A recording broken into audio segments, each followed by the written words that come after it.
Tuhan bersamamu.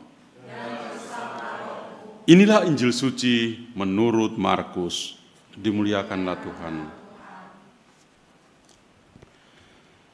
Sekali peristiwa, Yesus tiba kembali di tempat asalnya, dan murid-muridnya mengikuti dia. Pada hari Sabat, Yesus mengajar di rumah ibadat. Banyak orang takjub mendengar dia dan berkata, "Dari mana diperolehnya hal-hal itu? Hikmat apa pulakah yang diberikan kepadanya?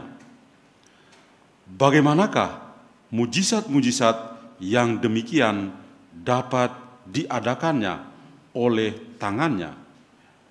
Bukankah dia ini tukang kayu, anak Maria, saudaranya Yakobus, Yoses, Yudas, dan Simon? Bukankah saudara-saudaranya yang perempuan ada di sini bersama-sama dengan kita?"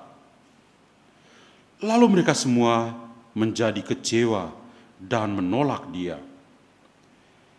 Yesus pun berkata kepada mereka, "Seorang nabi dihormati di mana-mana, kecuali di tempat asalnya sendiri, di antara kaum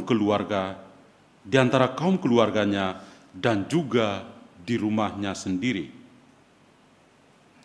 Yesus tidak dapat mengadakan satu mujizat pun di sana, kecuali menyembuhkan beberapa orang sakit dengan meletakkan tangannya di atas mereka. Yesus merasa heran karena mereka tidak percaya. Lalu Yesus berjalan berkeliling dari desa ke desa sambil mengajar.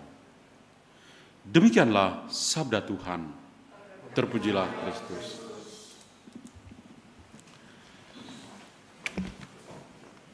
Ibu bapak, saudari dan saudara terkasih, anak-anak, remaja, orang-orang muda, hari ini KOR yang mengiringi misa ini adalah orang-orang muda Katolik OMK, ya, dari paroki Santa Ana, ya, Provisiat, ya. Mengawali perayaan Ekaristi pada hari Minggu ini, saya mengingatkan bahwa Tuhan menyapa kita dengan pengalaman-pengalaman keseharian kita.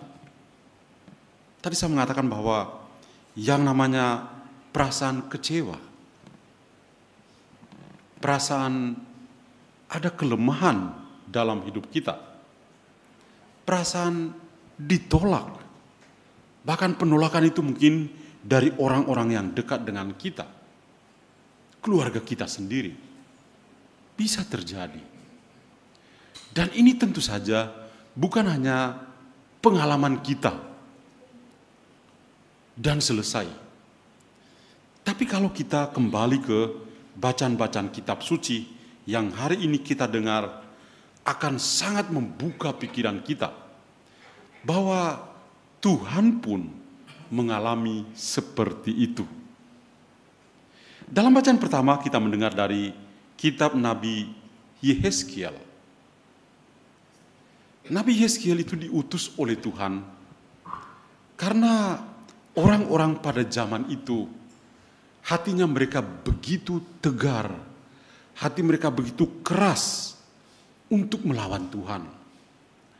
Karena itu, apakah Tuhan merasa dendam dan marah sama mereka?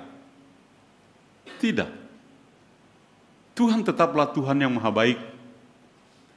Maka cara Tuhan mengubah orang-orang pada saat itu adalah mengirim Yehezkiel, nabi yang hidup di tengah-tengah mereka. Maka tadi kita mendengar bacaan pertama, Tuhan mengatakan supaya orang-orang tahu bahwa di antara mereka ada seorang utusan Allah, seorang nabi. Kenapa ada utusan nabi? Karena orang-orang hatinya keras, mereka punya penolakan tersendiri kepada Tuhan. Tidak hanya penolakan, tapi juga kalau kita mendengar dalam bacaan Injil 11:12. Tuhan Yesus pulkam alias pulang kampung.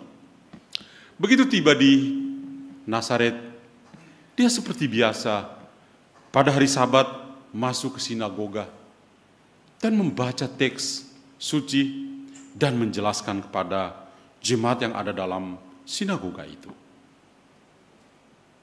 Betapa herannya mereka ketika melihat Yesus, kok hebat banget ya.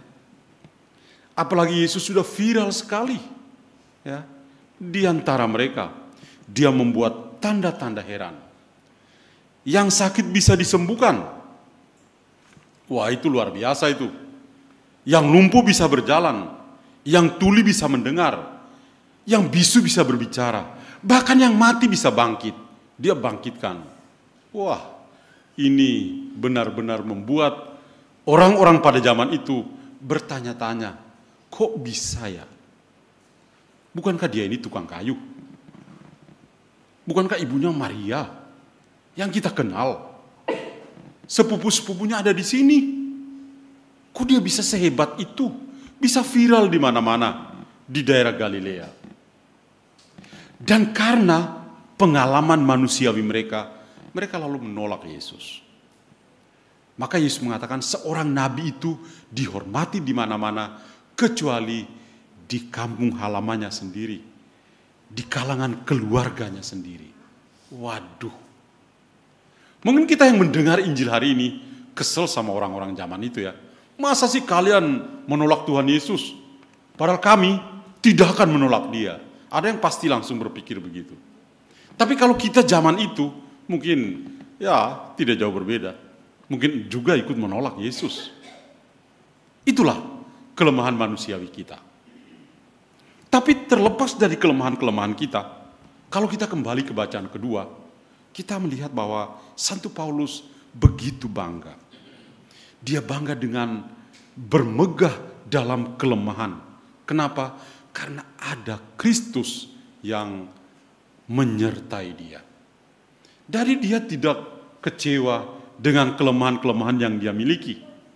Dia tidak berhenti pada kelemahan-kelemahan itu.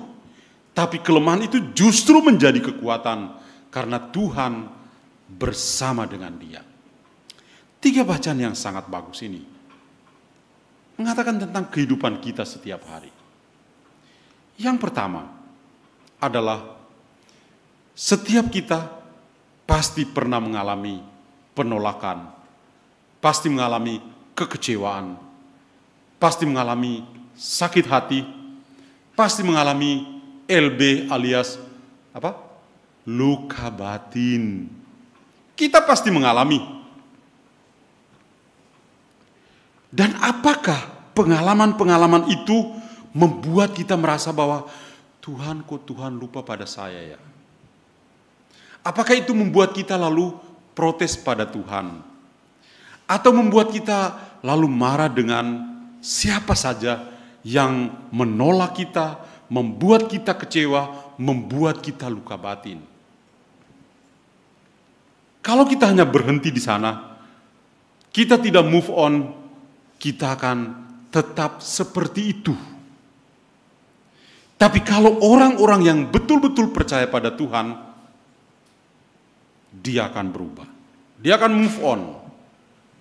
Orang dengan hati yang keras sekeras apapun, Tuhan kasih Yeskiel tinggal di sana. Supaya mereka tahu bahwa di situ ada seorang nabi. Dan mereka pasti berubah. Yesus ketika ditolak, dia tidak kecewa. Tapi dia terus berbuat baik. Bagian terakhir dalam Injil dikatakan, dia pergi dari kampung ke kampung dan terus berbuat baik, menghadirkan Injil dan kerajaan Allah. Jadi kita semua memang pernah mengalami penolakan, rasa sakit hati, bahkan luka batin. Tetapi kita belajar dari Tuhan. Tuhan itu selalu menyertai kita. Amin. Amin. Lalu yang kedua, kita semua pasti punya kelemahan. Santo Paulus itu luar biasa loh.